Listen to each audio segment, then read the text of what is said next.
Hello, everybody, and welcome back to the Tax Hacks podcast. I am your host, Trevor Laparle, back again here with Kevin Brenner. Kevin, how are we doing today? Doing well. It's a good day.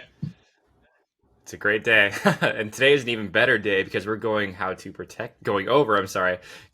protect yourself and all of your assets. I know we talked a little bit about this earlier, and the slogan slash title you could say for this podcast is control everything, own nothing. I already got it wrong. Look at that. No, It took me 5 seconds to get it wrong.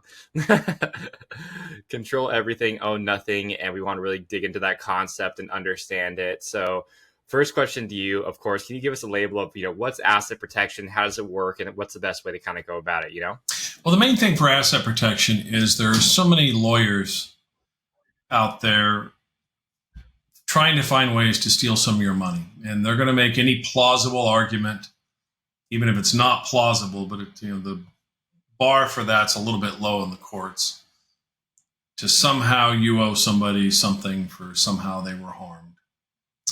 And they can drag that out in the courts through maneuvering and make it very expensive for you, or you can settle. And they want to create a situation where it's cheaper just to settle than to fight and win. And it's lawsuit extortion. And it's exactly what it is. And it's constant, it's pervasive, and the judges, which are part of the problem, allow it because that keeps their docket full with stuff they don't really have to do a lot of work. So I'm going to go negative here for a minute. Most judges are just lazy. They're too lazy to hang a shingle on Main Street and make a living as a lawyer, or they're not a very good lawyer. Now, there are exceptions. I know some that are exceptions. And privately, after a couple of scotches, they'll tell you the same thing I'm telling you. These lazy judges want to keep their docket full with stuff they don't really have to work at. And they come to work late. They leave early, take long lunches. They don't punch a clock. There's no time clock for them. So, and they get a huge benefits package and retirement and everything else. And it's just a corrupt system. It's been destroyed.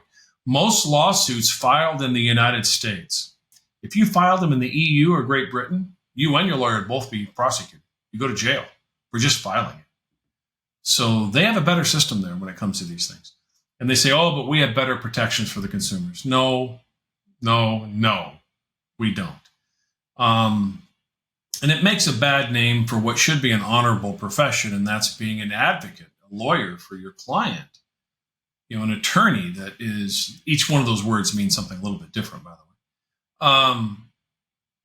That should be a noble thing, right? But, they got to pay for law school and pay for their student loans, so they're willing to take those settlements, right? And you got to protect yourself against it. The other thing is, if you're a landlord, your tenants are getting postcards in the mail. Has your landlord this? Has your landlord that? Do you have concerns about this? Call our office and see if you qualify. We might be able to get you some relief from some of the rent. And law firms are allowed to do this. Depending on the state you're in, sometimes there's billboards out there to that effect, right? Soliciting clients that way. It's unethical. It really is. So what do you want to do? How do you want to handle this? Well, what if you were in a position that even if somebody won the lawsuit, they can't collect? All right, so a mentor of mine in the early 90s taught me something. I'm going to quote him here, all right? He's dead and gone, so I can use this for as much as I want. All right? The kryptonite. Remember Superman? The green rock kryptonite zaps all his strength, right? Oh, yeah. The kryptonite to lawyers is to arrange your finances in a way that even if they win, they can't get paid.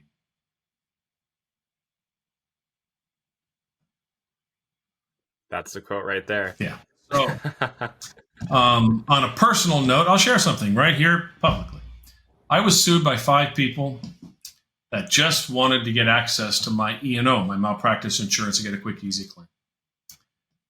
The malpractice insurance, E&O, denied the claim because I notified the E&O, if you pay the claim, you have liability for bad faith insurance for paying something to your benefit to my detriment. That's a violation of insurance law in California. Because the insurance carriers will just settle and throw you under the bus, which makes your premiums go through the roof, right? And I had saved these 5 people from themselves. They bought an investment from another advisor. He quit returning their calls. They begged me to help. I knew one of them. He brought the other 4 friends. I got him out of a REIT early without redemption fees before the SEC seized it and shut it down. They got more money out than their original investment. You take the payments they received plus what they got out, it was more than the original investment. But they didn't get the last 7 years of payments because it was closed. So one of them's sister is a lawyer, and they proceeded to threaten me, we'll sue you because we didn't get the E&O insurance. We'll sue you if you don't settle with us because we lost those 7 years worth of payments. You were never going to get it. I saved your ass. I even paid my attorney to write one of the letters that got them out early, out of pocket. I made almost nothing on those clients. Well, we think we have a right to those other payments. That is a loss. We didn't receive them. That's actually not a loss. If you got more out than you put in, it's not a loss. You could always give your money back to the SEC and see how that works out, right? Because they had seized the REIT. And later we found out the REIT hadn't actually done anything wrong. It was a technicality in some documents. And all the clients were harmed by the SEC's action, not the other way around. So there were no honorable people in this whole actually, the guy at the REIT that got accused of breaking the law, turns out he was the only honorable one in the whole process. Even the SEC attorneys weren't honorable. So when I told him, not only am I not settling, you keep going down this road, you're going to have some liability. Well, they being cocky and the one guy's sister being an attorney at a large firm that extorts money out of people here in Los Angeles, filed a lawsuit. We're going to make this guy write us a check. Now, these 5 people were devout Christians. 3 of them were deacons at their church. That false witness thing in the 10 Commandments is pretty serious. Well, we're just following legal advice. That's how they justify it. All right. Flash forward after their lawyer spent a lot of money and I ran his bills up. I told him during deposition, you've clearly not done an asset search because even if you win, you can't get paid. And the malpractice claim's been denied by the insurance carrier. And I will not settle with you. I have counterclaims. This will go to a jury. Guess what? 2 days before jury selection, guess who settled with me? Their attorney wrote me a check, and I get checks from the clients for fraud and malicious prosecution. So I tell you that story to tell you this. The only time my asset protection was tested, because if he'd have simply done, he admitted, if he'd have simply done an asset search before filing that suit, he'd never filed it. He admitted that. Wow. So now this is a well-known attorney that's since retired. And that case was part of the reason he had to retire. His partners made him retire. So thankfully, it's the only time my asset protection's ever been tested. The IRS doesn't want to audit me. They can't collect. I own nothing. So we're not going to get into specifics in this call. But you need to understand the concept. You're not trying to dodge your responsibilities. If you've done something criminal, you're going to pay for it, okay? And if they get a criminal on you, they can pierce even some of the asset protection stuff. They can even reach back a certain number of years and say you did it in anticipation of. There are ways. So you still got to do the right thing. You still need to pay your taxes. You still need to honor your contracts. This is not a way of getting out of things you owe, okay? But if you remain honorable and do the right thing, this will protect you. So back to the original saying here. Oh, this is a very serious blog we're into here, right? I'm sorry, the tone's very serious. But let's face it, a lot of people out there are too lazy to build what you've made. They'd rather just try to take it from you. You remember that TV series Yellowstone? Remember he talked about that? You're going to spend your entire life protecting the Yellowstone because everybody around it's trying to take it from you because they couldn't make it themselves. Right? Exactly. And that's really what's going on out there. It's sad, but it's true. All right. So you need to have an entity that's at the top of everything. This is a trust. Now, depending on the estate planning and other conversations we'll have with you, we'll choose different types of trusts. It might be something as a Delaware business purpose trust. You may have never heard of that. I know trust attorneys never heard of that. Been around since, I don't know, 1850s or something like that. It wasn't even called a Delaware business purpose trust in the beginning, but it's a business purpose trust that has members, limited partners. You can have many different type of operating agreements in it. It could be a family trust or a dynasty trust. Everything migrates up to that. Underneath that, you're going to have limited liability companies and S corps that own things. We want pass-through entities. Okay? So their tax return is very simple. That rental property is going to be in an LLC. You might put as many as three or four properties in one LLC to keep it simple. But you are running risk. If one gets sued, they're all in danger. You've got to be careful with that. This does mean you're going to have filing fees with the Secretary of State every year to keep that entity alive, because the LLC is created by the state. The trust is created under different law, common law. Okay?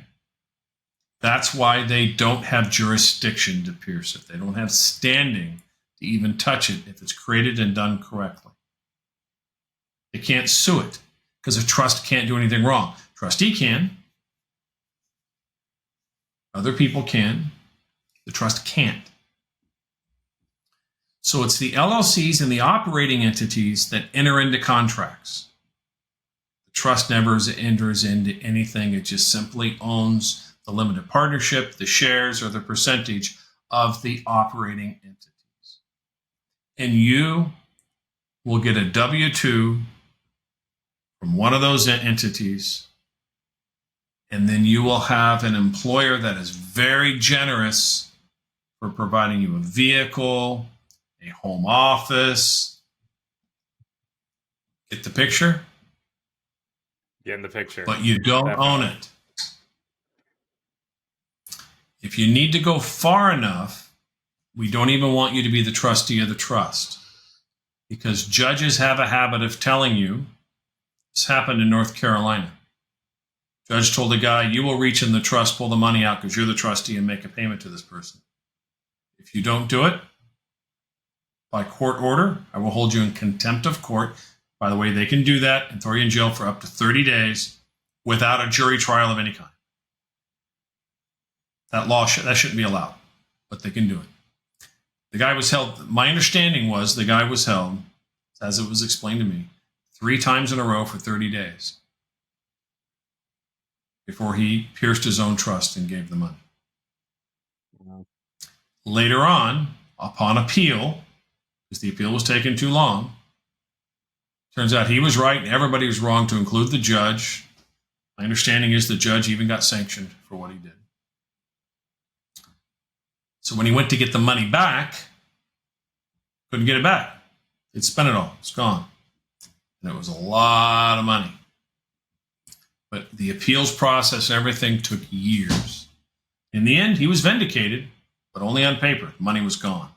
Now, he didn't take everything out of the trust, but he lost over half of it. So if you set this up right for the airtight version, you got a net worth north of 20, 25 million, you're going to want this. Okay? Maybe even 10 million. There is a trustee that has instructions that if you are being pressed into taking any withdrawal from the trust, he can deny the withdrawal in writing. The judge can order you to do it, to demand it. Judge can't order you to lie to the trustee, though, to hide the fact that it's being demanded. The trustee can deny it. So maybe you still settle with them, but now you have negotiating power to reduce it down to where they just leave you alone. And you better have legal counsel to make sure when they settle with you, you need certain language in that settlement agreement. Not only that you're not agreeing to anything, all right, that this is simply, it's cheaper to settle. Now, they don't want to put that in writing. They'll put something in there saying that the claim is plausible, or you may have done something. You're not admitting guilt, but their claims have merit, or something of that nature. Because they can't just openly put in a document as, yeah, we're just extorting money out of you. So you need to whittle that language down. So maybe you do write them a check, but it'll be a whole lot smaller. or maybe you just wait them out, give them the finger all the way around. You see, I'm the kind of guy, you need help, I'll give you the shirt off my back. I'll show up on Saturday, the pickup truck, help you move. Just buy the pizzas, right? So, Yeah, right. but you put a gun to my head, you may as well just pull the trigger. We're done. You're never getting anything now, you know? So, and that's how I was with that one lawsuit. And thankfully, because I got 100% of my expenses back and then some. And then I've received, I'm not supposed to disclose too much. But what can they do about it? I've received significant compensation since then for the damages, for the fraud, malicious prosecution. And then none of them can sell their homes until I'm compensated. All right, there's liens on their homes. So, Yeah. And I can't force the sale of it, but upon their passing, it's mine. So husband and wife both passed, so they can live there. So Yeah. it's an unfortunate situation. You know, they felt they were owed something, that they had a right to it. I don't know how they could justify that. If you're a landlord and have tenants, especially in states like California, Illinois, Oregon, New York, New Jersey, you know, if it's a blue state, how's that? We'll just call it. If it's a blue state, call it what it is. I don't want to be political. Essentially. Yeah. Your daddy Warbucks, and you've stolen money from your tenants if you're charging them rent. I mean, it's a crazy, you know, and then they wonder why they have housing shortages in these same states. Go to a blue state, there's housing shortage as well. So nobody wants to build anything except very, very large corporations, and they're even backing off. And the legislatures just don't get it. Why? You know, it's hell to build something, and then once you run it out to people, it's hell to collect. Because they get all the free help they want to not pay you. So if you're a landlord and you have tenants, you need asset protection, period. At a minimum. Yeah, and that whole idea of the layering was really interesting to me because, like, when I thought about it at first before we had this conversation, it was like, okay, I understand the idea of, you know, having your property or, you know, an asset inside an LLC, right? But having a separate LLC for each one, and then having the trust be, you know, the, I guess, owner on top of that, but you're not the owner, you're the beneficiary of everything. Like you said, you know, the whole own nothing, control everything makes it a lot simpler when you have that structure there. And there was one example I want you to repeat right now because we talked about it previously with Rockefeller, and I think that was such a prime example of how that works. So I read a very well-researched book. It's not common knowledge, but you go back and they actually did the research. And this was a very credible book. I read this a long time ago in the 90s. When the Rockefeller, the main Rockefeller guy, died, everybody thought he was the richest man on earth. In fact, he'd been interviewed by the New York Times right before that. And they asked him what his net worth was. And he says, you know, I don't actually know what it is right now. I need to talk to the accountants to find out what it is. And the next question or two later was like, how much is enough? And he, without hesitation, said, a little more than I have. In other words, you know, at some point he's going to stop amassing wealth. See, to him, it's a card game at that point. It's a game of poker, right? It's not about the money, right? And he did give tremendous amounts of money to charity and stuff. So he wasn't all bad. He was bad as far as the Federal Reserve, and that's another conversation another day. But when he died, they found out the hard way that he wasn't the richest man on earth. He was the beneficiary of the largest estate on earth. You see, he had taken taxable income from the trust, hadn't gotten around to paying his income taxes. Now he's dead in a casket in a mausoleum. And he owed over $2 million in income taxes he hadn't gotten around to paying. And guess what? IRS found out there was nothing they could go to collect or lien. In fact, his employer even provided him a clothing allowance. He didn't own the clothes he was wearing. It was all. I think you said at the end it was something north of like $2 million, which at the time would be, you know, 20 million now in today's terms, in terms of the amount of money it was, which is wild to think about, you know? Like they go knocking on the door and they're like, what do you mean you don't have any money? It's like, well, you didn't own anything. What are you going to do? So, you know, if you don't pay your income taxes, can they go to your employer and make him pay them? No, they might be able to garnish your wages. But what if you're not collecting any more wages? What if the employer fires you? What if there's nothing else paid out? Now, we are not advocating tax fraud. I got to be clear about that. We're not telling you to cheat on your taxes. But with proper planning, You don't have to cheat on your taxes. In fact, if you layer these entities, you have every legal right to do it. It forces you to plan, and the taxes saved in the process more than pays for the cost of the planning. And with all the accounting involved and stuff like that, you're still going to, in the end, enjoy tremendous benefits. I don't own the house I'm in. I lease it from a trust. I have a lease. My business leases this home office from the trust.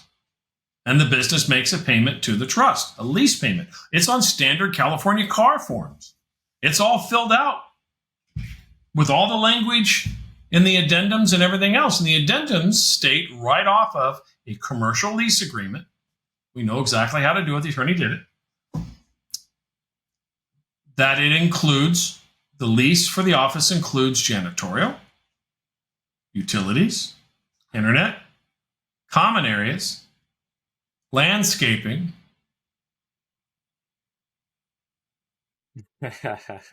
My lease from the trust, as a tenant, I'm renting bedroom 1 and 2, common areas.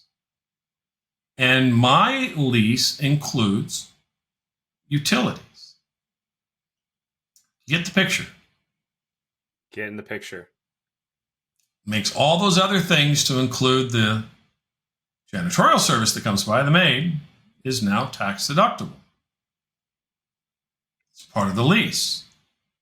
Yeah. Something that's going to freak you out even more, I am not the beneficiary of the trust. And I'm not the trustee. It's called generation skipping. That's a whole nother conversation for another day.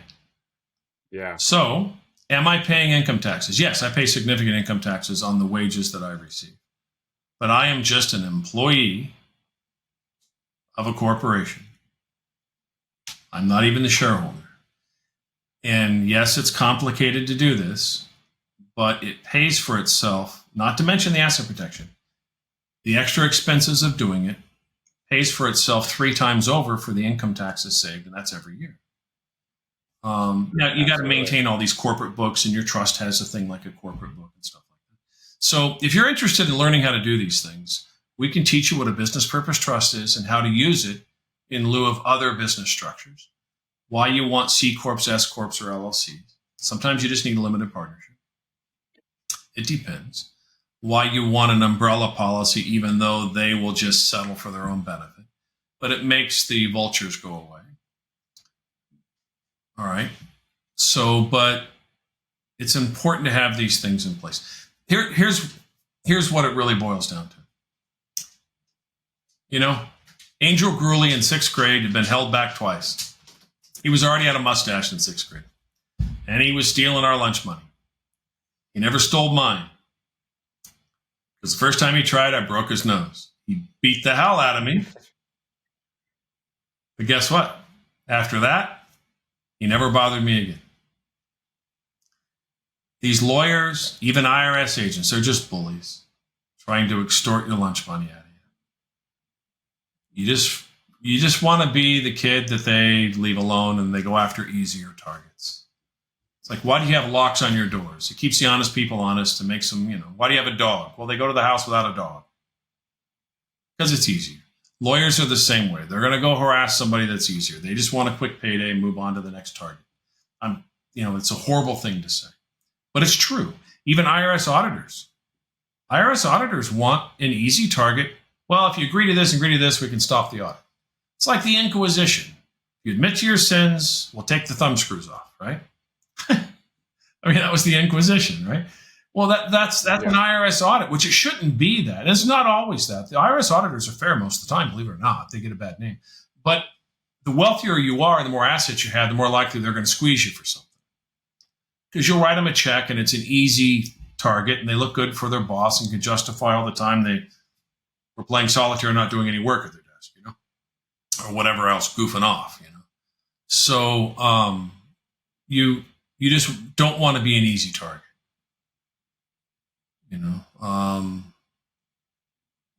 Why do people rob the convenience store and not the bank that's on the same corner? It's easier to rob the convenience store. It's less money, but it's easier to get away, right? So you don't want to be the easy target. Yeah, and that's kind of the name of the game at the end of the day, So just trying to protect yourself in any way possible, so that they look at you, they're like, all right, that guy's a little bit bigger, a little bit taller. I don't want to go bug that guy. He's got more protection on. He's got some armor on him. Why go pick a fight with that guy? You're gonna pick a fight with the guy that's, like I said, smaller, not gonna hit back, and they're exposed. And that's all they're looking for. And it sucks, like you said. It's sad to say, but the truth is the truth. And that's what they're kind of looking for. That's what you get with all these, different attorneys and lawyers from every range. You have all the accident stuff and things like that. I mean, life happens, of course, and when it's actually a crime, then there's a different story there. But like you said, a lot of times they're trying to extort. They convince you that everybody has a right to their day in court. Not if you're committing perjury. You don't. You have a right to a day in court. Well, that's up to the judge to decide. Yeah, and the judges should prosecute perjury far more than they do. They rarely do. If they started prosecuting perjury, about half the judges would be out of a job. There wouldn't be any cases. They started prosecuting. So they have a financial incentive to let the system keep going like it is as well. So all the people involved in the system have a financial incentive to let this keep going forward. And now it's gone so far that it's just part of our economy at this point. And it's sad, but you drove a Toyota instead of a Corvette or a Mercedes, and you lived in a modest house and bought a rental property, and you ran a business and didn't pay yourself as much as you're paying some of the employees for a while to get the business to be profitable. And you spent a very, very, very long time doing things these other people are unwilling to do to create what you want to hand down for another generation. And they're just wanting to short circuit that and just steal it from you is what they're doing. You need to protect yourself from that. And the best part is there's a whole bunch of tax benefits. Because every one of these entities has expenses, has overhead, another chance to, another pass at the write-off, and your cars are a write-off, and all kinds of other things are complete write-offs. And some of the pass-through can come to you. And to be personal here again, I had a heart attack. I had to have a 5-way bypass. I was in ICU. I mean, for a long time. I wasn't well when I came home. And my wife knew, though, that had I passed, she'd be without me. But they would have monthly income for a very long time. And that things were going to be okay if something bad happens. But it doesn't have to be a heart attack. You can get hit by a bus. You can get in a car accident. You can have a brother-in-law. He was 45 days from being diagnosed with cancer to being gone. So I hate to be somber that way, but I have to admit, laying in ICU, I knew my family was going to be okay. That was some comfort. Yeah. So, because they made it clear, they don't know if I'm going home. Mm-hmm. So, that's a scary thought. Well, I was sad I wasn't going to see my boy grow up, but on the other hand, I did have comfort that I knew that financially they're going to have a home, they're going to have groceries, he's going to have college without student loans, she's going to have income. She wants to remain a stay-at-home mom. She could. That's what she chose to do. She since chose to start a career in finance, working for an insurance carrier. But it's nice to have that comfort to know, lawsuit, whatever happens, I'm not here, they're going to be okay. Yeah. Well, hate to end on a somber note, but luckily you are here with us and you got to keep teaching us and everybody, and we're so happy to have you. Next time, I really want to go into the idea of the business purpose trust and that generational skipping you kind of mentioned too. We barely grazed on that a little bit today, but every time we're here, time flies. So, but I know you got some things to go run and do today, so we'll call it here. Thank you guys so much again. And of course, Kevin, thank you again for dropping this knowledge on us. Next time, we'll pay you out a lot for it. But right. Hey, like you said, tomahawk steak and some good quality bourbon, I'm there. Can't be beat, right? There you go. All righty, guys. Well, thanks again for tuning in. We'll see you again next week.